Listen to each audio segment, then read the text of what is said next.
Welcome to the Workshed! Let's take a look at the history of the Nintendo handheld consoles. To be considered a console, we're talking about cartridge-based, multi-game platforms. So sorry, mini classics, Pocket Pikachu, also known as Pokemon Pikachu, Pocket Pikachu 2, Pokemon Mini, or Pokewalker. Man, do people like Pokemon? The only exception to those rules is the thing that started it all. The Game & Watch series that was released between 1980 till 1991. They were designed by the great Gunpei Yokoi, who was inspired while watching a bored businessman playing with a calculator while on a train. There were 60 different games and over 43.4 million units were sold. They ran off of LR4X button batteries. The very first one was Ball, and the modern D-pad was invented for Donkey Kong in 1982.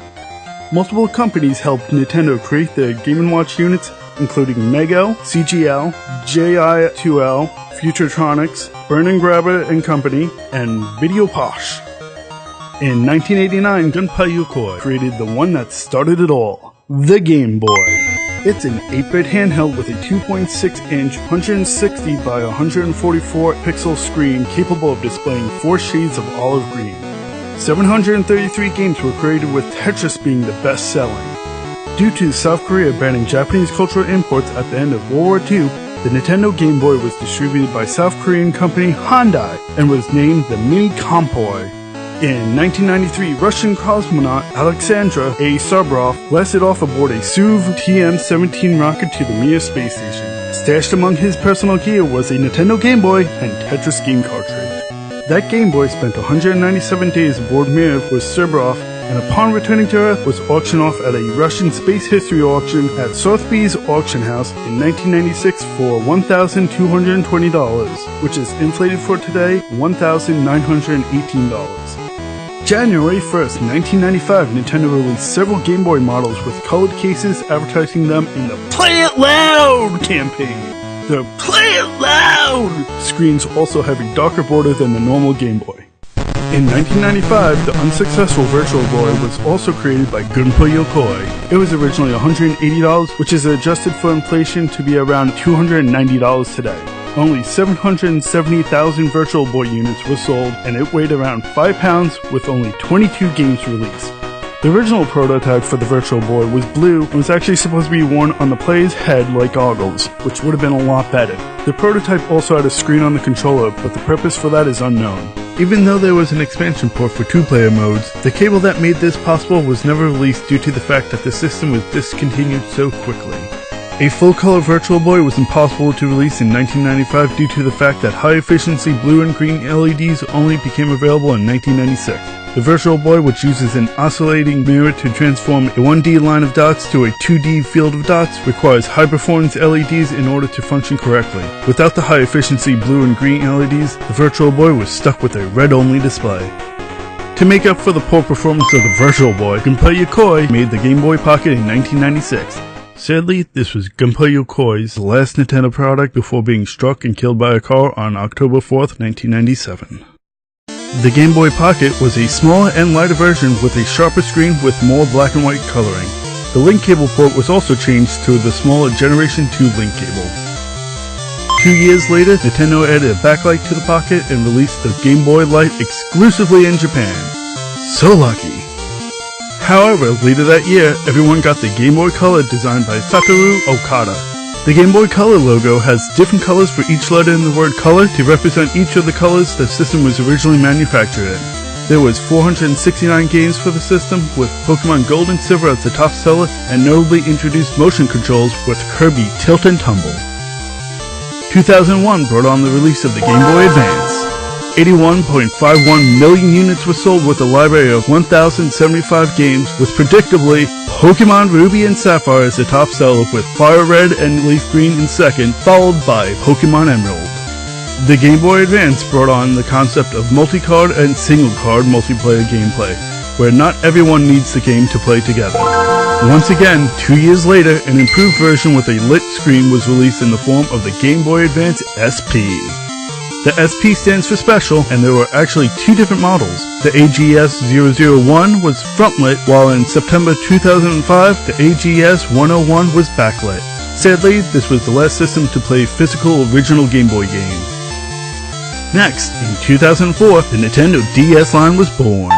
18.79 million systems were sold with a continuous growing library of 1,862 games, with New Super Mario Bros. Leading the sales. The DS is short for Developer Systems, or more appropriately, Dual Screen. The lower screen, of course, being a touchscreen. Impressively, the Nintendo DS was the first video game console to be played on Mount Everest in June 2005. In fact, it was one of the only pieces of electrical equipment that did not fail once during the climb, and the game that was played was Madden DS. A year later, Nintendo took a step backwards and released the Game Boy Micro, which was a smaller Game Boy Advance with a removable faceplate and no backwards compatibility. And since Nintendo likes to make small versions of previous handhelds, the Nintendo DS Lite came on the scene. This version quickly became more popular than the original DS and sold 93.86 million units. And funny enough, the white version bears a striking resemblance to the 1989 Zelda Game & Watch. In 2008 in Japan and 2009 elsewhere, 2 cameras were added to create the Nintendo DSi. In this new model, downloadable titles were introduced. You can find an Easter egg in the DSi sound recorder. If the player keeps a sound clip paused and idle for around a minute, the DSi will play the Super Mario Bros. Overworld theme song using a pitch based on that paused sound clip. Later on, Nintendo decided to go the opposite route and create a larger model called the Nintendo DSi XL. In 2011, Nintendo invented some very impressive technology and made a glasses-less 3D screen. This was then implemented into the Nintendo 3DS. This console also had a few of its own Easter eggs. Making noise into the microphone while on the system settings screen will cause the icons to spin around the wrench. While doing this, the Wi-Fi helper icon can be seen on the back of the internet icon. And of course, back to the 3DS sound app, while playing a sound file, switching to the Game & Watch soccer background, and pressing any button will allow you to take control and play the game. 1 year later, Nintendo upped the size again with the Nintendo 3DS XL.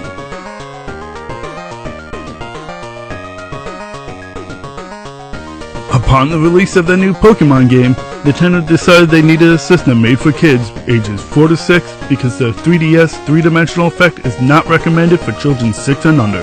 This is why the cheaper but larger 2DS was made. It actually has a single touchscreen, but the casing creates the illusion of 2 screens and plastic covers the top screen area to prevent it from being touched. Although the screen has no 3D capabilities, you can still use the 3D camera to take pictures. Nintendo then lost their mind and forgot how to make names that weren't confusing for everything. Thus came the new Nintendo 3DS. This version was originally not going to be released in America due to the XL versions of previous models being more popular, but the demand for the swappable faceplates exclusive to the normal size model brought this version to the US almost a year later. Oddly enough, no AC adapter was included due to it using the same cables since the DSi. Instead, America got the new Nintendo 3DS XL at the initial launch. This too, you had to purchase an AC adapter separately unless you owned a previous model. The main upside to these 2 new models is the addition of face tracking using an infrared LED light for improved 3D viewing, and they incorporated features from the Circle Pad Pro such as a right circle pad and 2 extra shoulder buttons. NFC integration for amiibo support was added, along with a faster processor and more RAM for more advanced games. And now, we're up to the current iteration of Nintendo's handheld portable consoles, the Nintendo Switch! The Switch is an interesting concept where it's a hybrid home portable console. It has a docking stand to play on your TV like a traditional console, but you can attach the controls to the side and play on the go like a portable console. Also, in portable fashion, games can be either downloaded or played off of game cards. Due to their physical size, Nintendo Switch game cards have been coated with denatonium benzoate, a non-toxic, bitter-tasting agent, as a safety precaution against accidental consumption by young children. This whole new system is a great concept, and I can't wait to see where it goes from here. A few months later, to prove they weren't giving up on the 3DS library, Nintendo came out with the new Nintendo 2DS XL. This time they ditched the bulky wedge and went with a new clamshell design. It has all the same features as the new 3DS and the new 3DS XL. The only difference is the lack of a 3D screen, and it actually includes an AC adapter. I wonder what Nintendo is going to surprise us with next.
Thank you so much for watching.